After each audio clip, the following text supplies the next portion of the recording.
And we're back with another episode of Times Square today. And joining me is Paul Peters. Now, Paul, you wear a lot of hats. Yes. Best-selling author, philanthropist.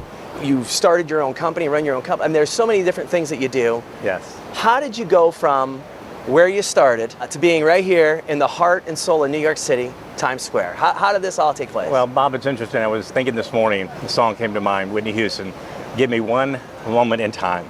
And this moment is right here in New York City here in Times Square, being able to speak and talk about what matters to me most. And so for me, it's really about helping people find their purpose in life. Yeah. I love that. Yes. When you started your company, it was really because you felt that there was a population, a segment of the population that wasn't getting the attention it deserved. Can you share that? Correct. Well, I grew up as the sixth child, single parent, a very struggle, at-risk kid. And so I was trying to find what is my purpose, what is my calling. And I struggled, a lot of insecurity, a lot of issues. Ultimately, it led to where I wanted to commit suicide at one point. Wow. And so alcohol addiction. And in that search, I began to decide and recognize I wanted to work with folks with disabilities. Yeah. You know, some of that with mental health, some of the substance abuse, and folks with intellectual disability. Sure. And so I kind of pursued doing that, went to college in psychology, and started my own company in 2010.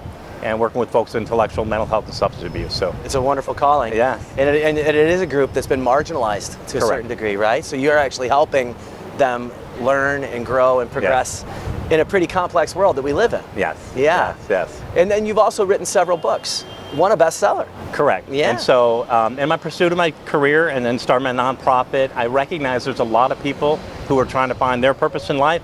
And so I said, well, I pursued that myself. Yeah. Maybe I should put that in writing, and I wrote a book called Discovering and Embracing Your Life Purpose. And then from that, I wrote Words of Wisdom, and then recently a bestseller with Jack Canfield, Success Redefined. Oh, yeah. So it's really all about leaving my legacy and helping people find the path that's going to help them find their purpose.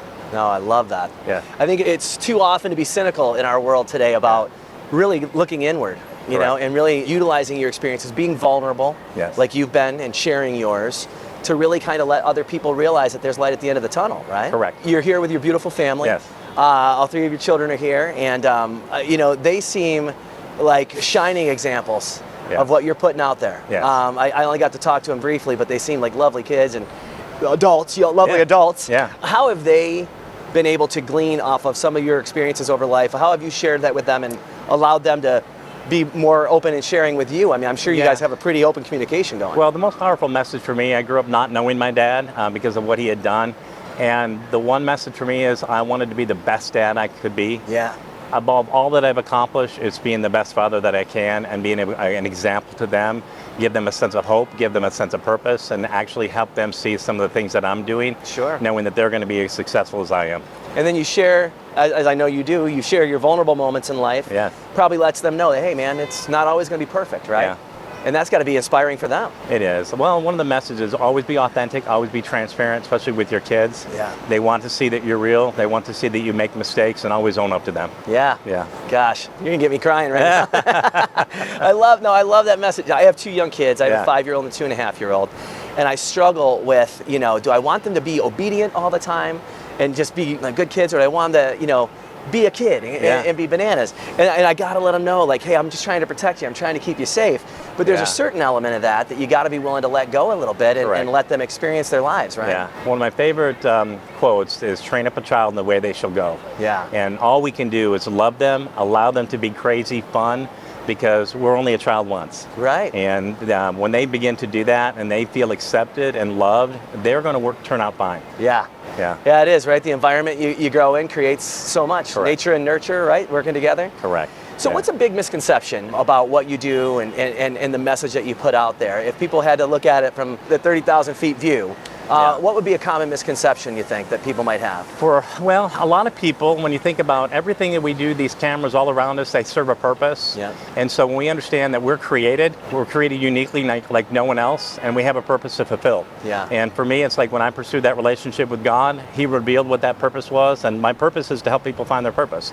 Yeah. So recognizing together, we can rebuild our community as we live out what we're called to do, what would be our destiny, our calling. Sure. And that's something I'm committed to do. I love it. Yeah. Can you tell me a little about the Nehemiah Project? So the Nehemiah Project came actually as I was spending some time in prayer. Comes out of the story of Nehemiah, which basically at that time he was a slave He was left where he grew up. The city was in ruins. He was told about it. He wept. He went back, got the whole community together, rebuilt the community. So the Nehemiah Project is based on that philosophy, that all of us can work together given our giftedness and rebuilding our community in the areas of poverty in regards to senior citizens, veterans, folks struggling with addiction, at-risk kids, domestic violence.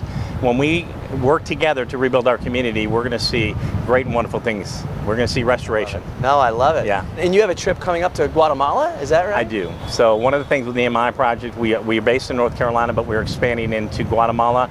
We're going to be also going to Costa Rica and some of the other Central American countries with a focus on helping alleviate the poverty and some of the kids who don't have hope and chance. So we're going to be working with some other organizations to develop vocational training to give the kids, basically we have a world market, and so we want to be able to give them opportunity to be able to support their families and do something that they've always dreamed of doing. The world we live in is driven by capitalism, right? But you're looking at it from the standpoint of with a purpose. Yes. You're with a heart. Correct. Yeah, no, I love it. I totally get it. I love it. Do you have a story you could share with our viewers of someone who's come through some of the projects that you put together and has really come out the other side as a shining example? So years ago, I used to be able to take care of individuals in my home. It's called like a foster care home system. Okay. Many of these kids, one particular, both his parents committed suicide, and he's got mental health issues. And so I just simply taught him, mentored him, modeled, loved him, and now he's successfully living independently. I gave him a sense of purpose because all I did was give him the kind of love that he never got from his parents. Oh my gosh. So if we just reached out and touched another person's life, we can make such a difference that will have such a ripple effect across generations. Huge positive impact, yes. right? Yeah. No, I love it. Well, I love the work that you're doing. The world needs more of you. Can we clone you somehow and make it, it go global? But it sounds like you're going global anyway, which I think is so fantastic. I am very excited. I started my own TV show called On Purpose with Paul. And so I'm be able to share the message as far as people, it will go. I love it. Yeah. Well, for our viewers out there that are watching the show today, obviously I know this is going to resonate with so many. Yeah. How would they get a hold of you? How would they make sure that they get into contact with your organization and can really benefit from what you do? Yeah. So you can go to paulpeters.world. You can also go to covenanttoserve.com or nehemiahprojectoflove.org. Those are the three websites that I have that deal with the nonprofit, my company, as well as the On Purpose with Paul. Well, I love it. I love the work that you're doing. Well, thank you. I know our viewers are going to love it, and it's going to resonate big time, and I'm very excited for the future, for all the projects that you got going, because I think they're going to touch a lot of people and change a lot of lives. So. Very excited. Paul, thank you for joining us at Times Square today. I appreciate it. Thank you. Appreciate it. You're welcome. Okay, thank you.